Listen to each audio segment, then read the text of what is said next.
US President Barack Obama there. We're joined now by Geoffrey Garrett, the CEO of the United States Studies Centre at Sydney University, to discuss President Obama's address. Geoffrey Garrett, good morning. Good morning. Now, there's still a long way to go in Iraq, isn't there? This is not the end of it. No, it's not the end. There'll be 50,000 more American troops. Iraq doesn't have a government. Violence seems to be on the uptick, not slowing down. So a long way to go, but of course this is the end of an even longer saga for the United States.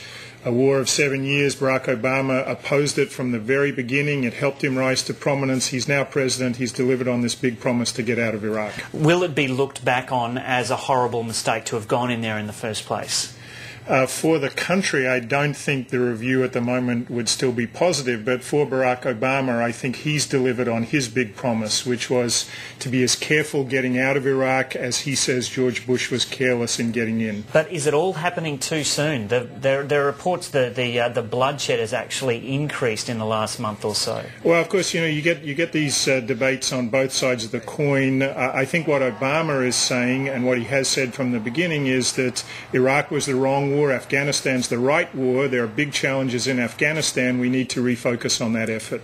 In the speech, he acknowledged that he did have disagreements with George Bush, but he praised him for his commitments to the troops and his commitment to the nation.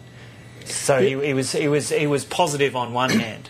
Well, of course, you have to do that. I mean, I think any elected leader is going to support the troops and thank the troops. That's as true in Australia, in Afghanistan, as it is for the US in Iraq. So that's not surprising. But everyone knows that that Barack Obama opposed George Bush from the very beginning on Iraq, and there was none of the Bush triumphalism today. Obviously, it was quite sober and low-key from President Obama.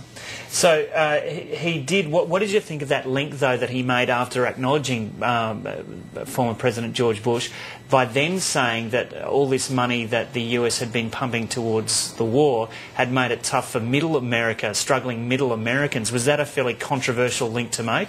I don't think the Republicans would be very happy, because they'd say it's Barack Obama who is creating all the red ink in the US. But it does tell you, I think, the new reality in American politics. For the first 5 years of the Iraq War in America, it was all Iraq all the time. Yeah. Americans have moved on. They're really now concerned about the economy, and what they see is lots of unemployment, but also lots of red ink on the American balance sheet. What about the reality of daily life in Iraq? They still haven't got a government formed 6 months after an election. No, that's right. We have a caretaker government in Australia for a couple of weeks, and everyone's really concerned. It's been nearly 6 months in Iraq. So what's the likelihood then of Iraqi authorities actually getting on top of the insurgency in Iraq now that the US troops have gone? Who knows? I mean, this is the big challenge for Obama. It is the challenge with respect to Iraq. It's going to be the challenge in Afghanistan. The weight of opinion in the US is that the US needs to withdraw from these entanglements, but Obama can't be seen to have failed. So he's got to be hoping that these US surges have created sort of the preconditions for stability, but first in Iraq, second in Afghanistan. But I think there are probably a lot of people with their fingers crossed that this is going to work out, rather than certainty that it's going to work out. A lot of uncertainty there. And in Afghanistan, there's a surge going on at the moment. What's the likelihood of that going down the road towards success rather than being mired in failure? Well, it's a really interesting one, isn't it? Obama really made two fundamental commitments. First, less Iraq, more Afghanistan. Second, I'm going to surge in Afghanistan today, but I'm going to get out in 2011. The Australian government, the UK government, other governments with big troop commitments in Afghanistan think it's going to be 2015 rather than 2011 that you should get out. Obama's new general on the ground there, the hero of Iraq, David Petraeus, is now running Afghanistan. He's saying it might be a long haul. So things are not going well on the ground in Afghanistan. The next challenge for Obama, which we'll know more about in the next few months, is whether he's going to now be able to deliver on his "I'm going to withdraw from Afghanistan" commitment that he redoubled tonight, actually, in his speech. And what about the argument that Al-Qaeda is moving out of Afghanistan anyway and now operating out of Pakistan? So what's the point of the continuing operation in Afghanistan? Yeah, I mean, this is one of the, we've heard a lot about WikiLeaks in the last few weeks. Probably the most damaging thing in the WikiLeaks was this notion that the US is funneling up to $10 billion into Pakistan, but the Pakistani security forces are supporting the Taliban and Al-Qaeda in Afghanistan. You know, a terribly difficult situation for the US. I think what the US is doing, though, is the only thing it can do.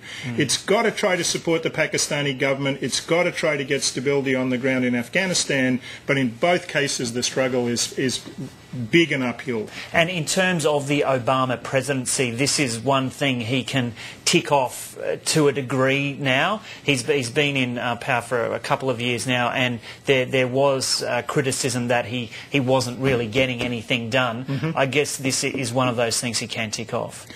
Absolutely. Less Iraq. I'm out of Iraq. I'm out of Iraq maybe a couple of months before I said I would be. I said I was going to surge in Afghanistan. Next, I've got to get out. But the big story in the US at the moment is not external, it's internal. It's all about near double-digit unemployment and bleeding ink on the American budget. And he wasn't coming up with any solutions to yesterday. He was acknowledging the problem and saying he's got a plan to move forward, but there's still frustration in the US that he's not actually outlining the plan. Yeah, the big problem with the American economy at the moment is that the Obama administration has basically fired all the bullets it had. They've spent the country into doubling a public debt in 5 years. Interest rates are near zero, but unemployment remains unacceptably high for the American public. Still facing big challenges. Geoffrey Garrett, thanks for coming in. My pleasure.